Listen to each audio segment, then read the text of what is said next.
நண்பர்கள் அனைவருக்கும் வணக்கம். ஒரு மிகப்பெரிய தாக்குதல் ஒன்று நடந்திருக்கு நண்பர்களே. இதனால கடும் பதற்றம் ஏற்பட்டிருக்கு. உடனடியாக நம்ம இந்திய ராணுவத்தினர் குவிக்கப்பட்டிருக்காங்க. இது எங்கே நடந்துச்சு அப்படிங்கிற தகவலை நம்ம இந்த வீடியோவில் தெரிஞ்சுக்கலாம். அதே போல பார்த்தீங்க அப்படின்னா இந்த தாக்குதலுக்கு இந்தியா கடும் கண்டனத்தை தெரிவிச்சிருக்காங்க. இது மட்டும் இல்லாமல் பிரதமர் மோடி அவர்கள் அதிரடியான உத்தரவு ஒன்றையும் போட்டிருக்கிறாரு. இதை பற்றி நம்ம இந்த வீடியோவில் தெரிஞ்சுக்கலாம். அதே போல் பார்த்தீங்கன்னா அடுத்த ஒரு ஆப் ஒன்று வச்சுருக்காங்க. முக்கியமான ஒரு தடை ஒன்றை போட்டு வங்கதேசத்துக்கு ஒரு மிகப்பெரிய அடி ஒன்று கொடுத்துருக்காங்க. இதனால் வங்கதேசம் இப்போ ஆடி போயிருக்கு அப்படின்னு சொல்கிறாங்க. அதை பற்றி நாம் இந்த வீடியோவில் தெரிஞ்சுக்கலாம். அதை தொடர்ந்து கடைசியாக பார்த்தீங்கன்னா நடுவானில் மோடி அவர்களை பாதுகாக்கிறதுக்காக சுற்றி வந்திருந்திருக்கு போர் விமானங்கள். அதாவது சவுதியுடைய போர் விமானங்கள் மிகப்பெரிய ஒரு கெத்தாக பார்க்கப்படுது. அதை பற்றிய சுவாரஸ்யமான தகவலை நம்ம இந்த வீடியோவில் தெரிஞ்சுக்கலாம். அதுக்கு முன்னாடி நம்முடைய சேனலை சப்ஸ்கிரைப் பண்ணால் பார்க்குறீங்கன்னா மறக்காமல் சப்ஸ்கிரைப் பண்ணிக்கோங்க. புதுசாக நம்முடைய வீடியோ பார்த்துட்டு இருக்கும் பல நண்பர்கள் சப்ஸ்கிரைப் பண்ணாமலே பார்க்குறீங்க. நீங்களாம் கீழே இருக்கும் சப்ஸ்கிரைப் பட்டனை தட்டி அந்த பெல் ஐக்கானை கிளிக் பண்ணிக்கோங்க. இப்போ அவங்க வீடியோக்குள்ளே போயிடலாம். ஜம்மு காஷ்மீருடைய பஹல்காமில் இருக்கும் பைசரன் மலை உச்சியில் அமைஞ்சிருக்கும் ரிசார்ட்டில் பயங்கரவாதிகள் திடீரென தாக்குதல் நடத்தியிருக்காங்க. ரிசார்ட்டை நோக்கி பயங்கரவாதிகள் துப்பாக்கி சூடு நடத்தியதில் ஒரு சுற்றுலா பயணி உயிரிழந்துள்ளதாக தகவல் வெளியாயிருக்கு.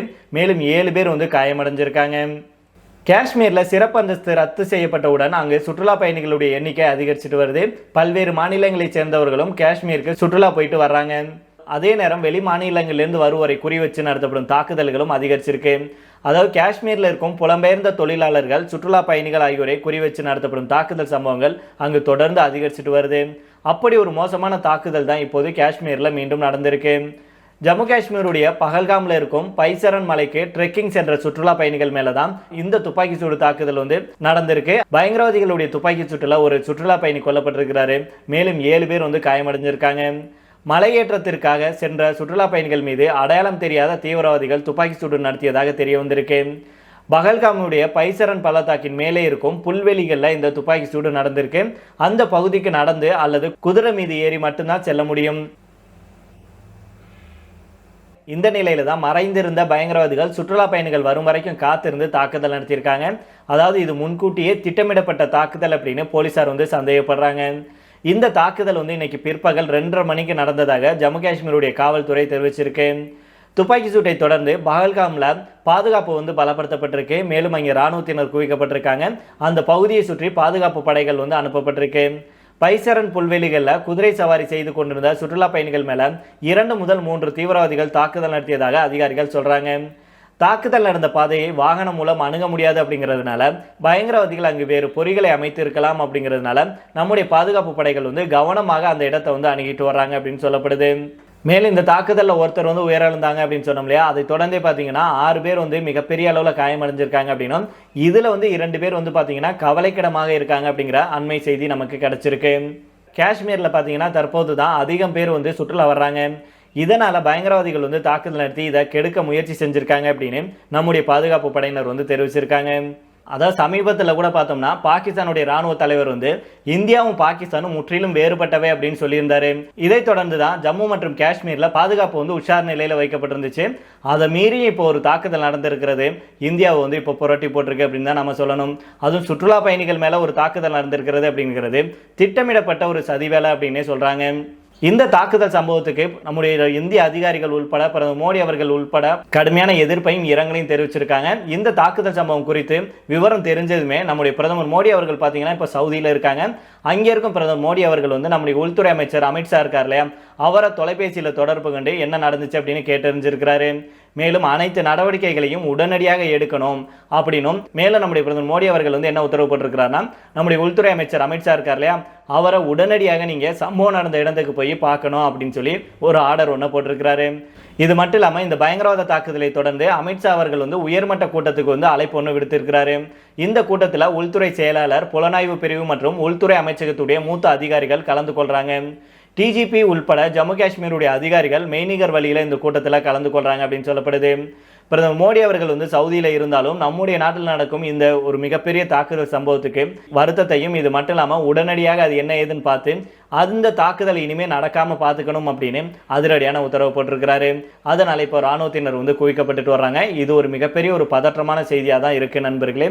தொடர்ந்து நம்ம இதை பற்றிய அப்டேட் உங்களுக்கு கொடுக்குறோம். இதை தொடர்ந்து அடுத்த செய்தியாக பார்த்தோம் அப்படின்னா, வங்கதேசத்தில் பார்த்தீங்கன்னா 5000 கோடி ரூபாய் மதிப்பிலான ரயில் பாதை இணைப்பு திட்டங்களை இந்தியா நிறுத்தி வச்சிருக்காங்க. இதுக்கு காரணம் என்ன அப்படின்னா அங்கே அதிகரிச்சுட்டு வரும் அமைதியின்மை மற்றும் பாதுகாப்பு நிச்சயமற்ற தன்மை ஆகியவை காரணமாக சொல்லப்படுது. இந்த திட்டங்கள் வந்து இந்தியாவுடைய 7 வடகிழக்கு மாநிலங்கள் மற்றும் வங்கதேசம் இடையிலான போக்குவரத்தை நோக்கமாக கொண்டிருந்தது. தற்போது நேபாளம் மற்றும் பூட்டான் போன்ற அண்டை நாடுகள் வழியாக மாற்று போக்குவரத்துக்கான வழிகளை பயணிச்சுட்டு வர்றாங்க. மேலும் சமீபத்தில் வங்கதேசத்துடைய இடைக்கால தலைவரான முகமது யூனிஸ் இருக்கார்லையே, அவர் சீனாவுக்கு போயிருந்தார் அப்படின்னு கூட நம்ம செய்திகள் பார்த்துருப்போம். அவர் வந்து நம் நாட்டுடைய வடகிழக்கு மாநிலங்களை குறி வச்சு பேசியிருந்தாரு. இதனை அடுத்து தான் நம் நாட்டுடைய நில சுங்கங்களை பயன்படுத்தி வர்த்தகம் செய்ய வங்கதேசத்துக்கு கொடுக்கப்பட்ட அனுமதியை நம்முடைய மத்திய அரசு அதிரடியாக ரத்து செஞ்சாங்க. இதனால இப்போ வங்கதேசம் வந்து கதற தொடங்கி உள்ள நிலையில தான் மத்திய அரசு வைத்த ஆப்பு இப்போ வங்கதேசத்துடைய பொருளாதாரத்தையே வந்து முடக்கும் நிலையை வந்து ஏற்படுத்தியிருக்கு அப்படின்னு சொல்லப்படுது. அது எப்படி அப்படிங்கிறத தான் தெரிஞ்சுக்க போறோம்.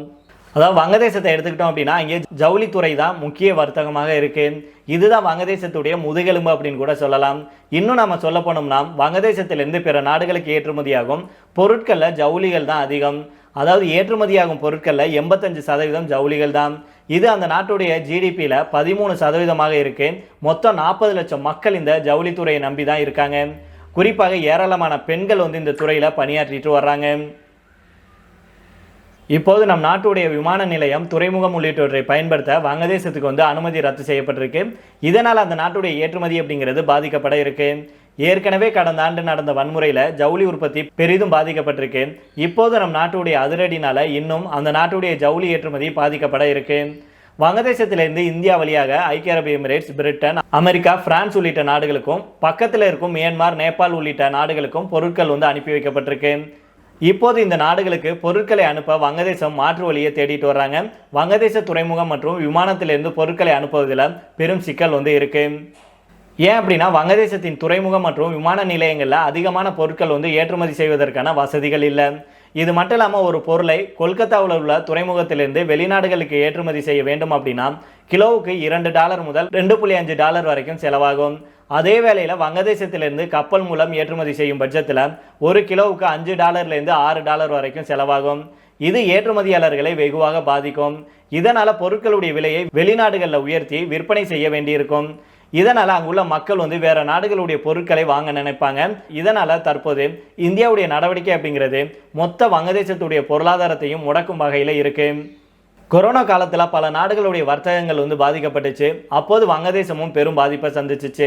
அந்த சமயத்தில் வங்கதேச பிரதமராக ஷேக் ஹசீனா இருந்தார். அவர் கேட்டுக்கொண்டதன் அடிப்படையில் தான் நம் நாட்டுடைய நில சுங்கங்கள் மூலம் வெளிநாடுகளுக்கு விமான நிலையம், துறைமுகங்கள் வழியாக வங்கதேசத்துடைய பொருட்கள் வந்து ஏற்றுமதி செய்ய அனுமதி அளிக்கப்பட்டுச்சு. ஆனால் தற்போது ஷேக் ஹசீனா அவர்கள் தன்னுடைய பிரதமர் பதவியை இன்னும் அதிகாரப்பூர்வமாக ராஜினாமா செய்யலை. இருந்தாலும் அங்கேருந்து வந்து நம்முடைய நாட்டில் தஞ்சம் அடைஞ்சிருக்கிறாரு. அது மட்டும் இல்லாமல் முகமது யூனிஸ் அவர்கள் நம் நாட்டை சீண்டிட்டு வர்றாரு.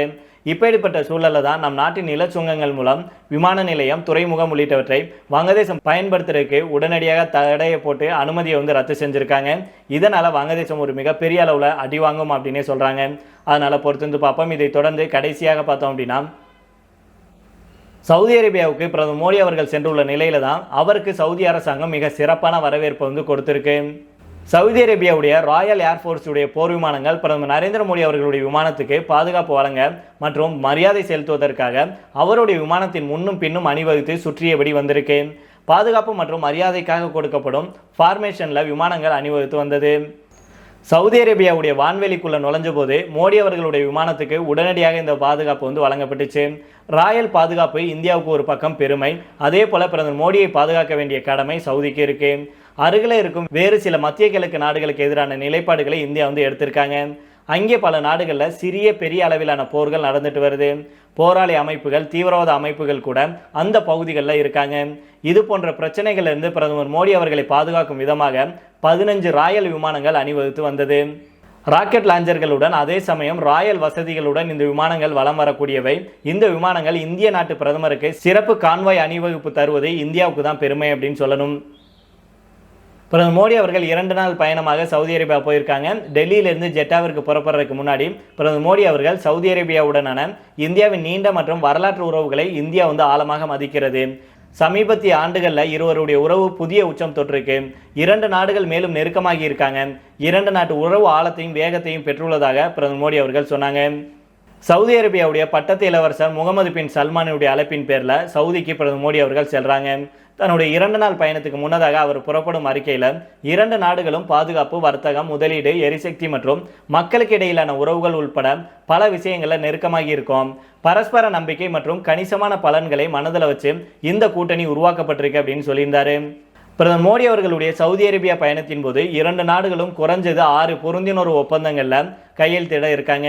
மேலும் சில ஒப்பந்தங்களை இறுதி செய்வதற்கான பேச்சுவார்த்தை நடந்துட்டு வருது. இருதரப்பும் விண்வெளி, ஆற்றல், சுகாதாரம், அறிவியல் மற்றும் ஆராய்ச்சி, கலாச்சாரம் மற்றும் மேம்பட்ட தொழில்நுட்பம், ஏஐ, கட்டுமானம், சுற்றுலா ஆகிய துறைகளில் ஒப்பந்தங்களில் 2 நாடுகளும் கையெழுத்திடும் அப்படின்னு எதிர்பார்க்கப்படுது.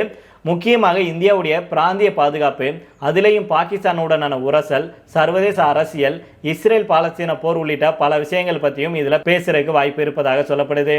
அதிலேயும் இந்தியாவில் வக்ஃபு சட்ட திருத்தங்களுக்கு இடையே இந்த சந்திப்பு நடக்குது. நீண்ட காலத்துக்கு அப்புறம் சல்மான் மோடி இடையே மேற்கொள்ளப்படும் இந்த சந்திப்பு பெரிய அளவில் கவனம் பெற்றிருக்கு. அதனால் பொறுத்து பார்ப்போம் நண்பர்களே. இந்த சந்திப்புக்கு அப்புறம் என்னெல்லாம் சம்பவங்கள் நடக்குது அப்படிங்கிறத விரைவில் நம்ம உங்களுக்கு அப்டேட் கொடுப்போம். இந்த வீடியோ பற்றிய உங்களுடைய கருத்துக்களையும் கீழே உள்ள கமெண்ட் பாக்ஸில் சொல்லுங்கள். மீண்டும் நாளை வேறொரு செய்திகளுடன் உங்களை சந்திக்கிறேன். நன்றி, வணக்கம்.